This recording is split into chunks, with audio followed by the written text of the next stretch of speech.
mga kababayan. Quezon Chay. Ano po? Quezon Chay, mga bossing. Sabi dito, no, sa balita ng UNTV, COMELEC says Mayor Go can still run. O, makakatakbo pa. Sa 2025 election, ano? Nag-file na ng COC yan. Di ba? Tama ba ako? O ano yung pinasa? O lumang COC. Pero, kapag nga daw po, mga bossing, tumakbo sa pagka-mayor ulit, re-electionist si mayor, pwede pa pong makatakbo, mga kababayan. Bakit daw po? COMELEC says Mayor Go may still run for mayor if she's up to seek re-election. Hanggat daw po, hindi Korte Suprema ang nagsasabi na siya ay diskwalipikado at hindi siya pwedeng tumakbo, posible pa din pong makatakbo, mga kababayan. Ano? Si mayor naman kasi ayaw pang umamin. Halatang halata na ng taong bayan. Sa tono ng pananalita, biruin mo, ikaw childhood mo, hindi mo alam. Wala kang maalala. Bisit na bisit po si mga kababayan, Senator Loren Legarda. Nanggagalaiti po kasi syempre, sabi ko nga po sa inyo, pagka ganyang mga tanungan, kailangan kung ano yung tanong, yun mismo yung sagot. Hindi po, si Mayor, hindi. Ano yung childhood mo?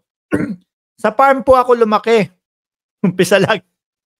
Umpisa lagi doon sa farm Oh. Paano pong hindi mag-iisip ang taong bayan dito? Sabi, kasal yung magulang. Tapos, chinek doon po doon sa, chinek doon sa, ano bang opisina? Yung pinagtitignan ng mga marriage certificate. NSO? Hindi naman pala. Hindi existing yung kasal ng magulang niya. Oh. Yung mga pangalan nung kanyang mga magulang, wala din sa NSO. So ano iisipin ng taong bayan? No? PSA, ayan. Ano iisipin ng taong bayan? Bigla na lang yung pamilya nila. Biglang umano na lang. Dumating sa Pilipinas. Biruin mo, walang birth certificate, yung tatay at nanay. Oh. Baka pinanganak talaga, di ba? Sa ibang bansa. Yan. Baka po talaga nasyon ng ibang bansa, mga kababayan. O, di ba? Na-visit si Senator Loren Legarda, mga bossing. Mayor, paulit-ulit tayo Napasigaw na po, mga kababayan. Napasigaw na. Kahit sino naman pong mag-interview at mag-imbestiga kung paulit-ulit ang sasabi. Sabi ko nga siguro ang nanay ni Mayor si Morales. No? Ang dami nilang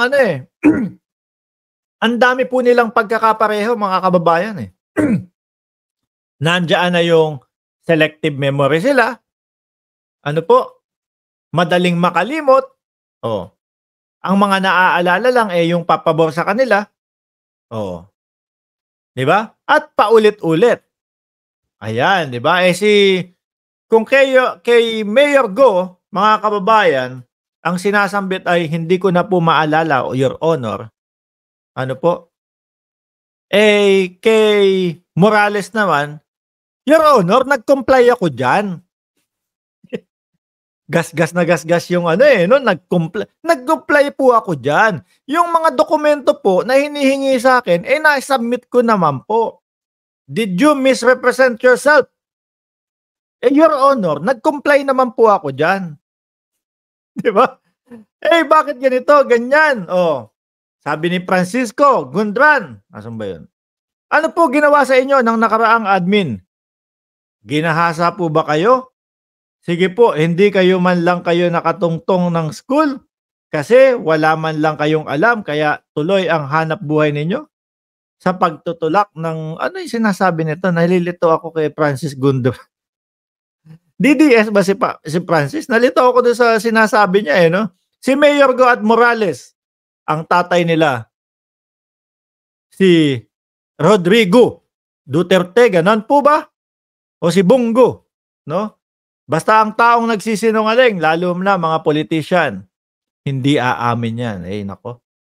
Mabigat po yan, mga bossing. Huling-huli na. Sobrang huling-huli na po. Kaya nga kung sakali, kung sino man, yung talagang maghahain ng reklamo kay mayor, kailangan mahainan ng reklamo yan. Kundi po, pagtakbo niya sa susunod, mayor pa din po siya, mga kababayan. Professional liars, Go at Morales, may sakit pang amnesia, sabi ni Lorelai DSNR. Susie Reyes, shoutout sa iyo. Hindi ba pwedeng alisin ang pagiging mayor yan kahit elected siya? Pag meron pong nagreklamo na ng tuluyan. Yung mga yaya namin, nung 90s, ganyan mga damit. May beer house dito sa area namin nung 90s. Early 90s to be exact. Naalala ko yan. Di ba? Yung picture ni Maharlika. Oo nga, ano po masasabi nyo dito mga bossing? No? Anyway, tama naman po, Korte Suprema. Kapag kami naghain ng reklamo at napatunayan na talagang siya ay disqualify, doon lang po at saka lang po mga kababayan, talagang hindi na makakatakbo si Mayor. Grabe, masaklap po kasi dito mga bossing. Kapag napatunayan po na talagang ibang lahi ito at Chino po ito, masaklap po para sa mamamayang Pilipino. Biruin mo, no? Yung mga taga-Bamban ang nagpapatakbo sa kanila, in-check na po. So parang na yun, small portion ng pananakop na yun, di ba? Susie Reyes, shoutout sa iyo. Na-shoutout na ba kasi? Sir Ed Harry, Gemma Garais, Danilo de la Cruz. Sir Mark, paano ba makilala si Maharlika? Type ko hindi ko po alam. Baka po pwedeng puntahan nyo doon sa Los Angeles. Mahirap pong hanapin yun. Baka patago-tago po yun dahil nga iniiwasan na ma-serve sa kanya yung warrant yung warrant o yung subpoena o kung ano man yun. O yung summon. Sabi ni Belinda Cruz, Alice go, wag nang iboto. Kasi may illegal na gawain tungkol sa Pogo. Ang tanong po dyan, doon sa mga taga-Bamban. Kasi yung mga taga-Bamban, nakikita natin may mga hawak pang mga tarpaulin no? Sinusuportahan nila si Mayor Yung iba, bagamat po yung iba sinasabi na ngayon ko lang nakita hindi ko nga kilala yan. No? Pero madami yung may hawak pa ng tarpaulin.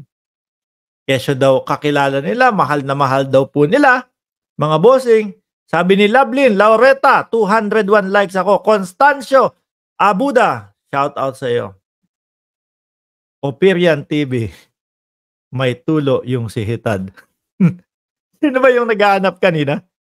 Sabi ni Ma'am GB, if the price is right. Yun din po ang nakikita ko at napapansin ko doon sa mga taga-Banban. Karamihan mga inchik, ang yayaman dito sa ating bansa. 199 boss watching from Las Vegas, Tomas Usillos. Yan.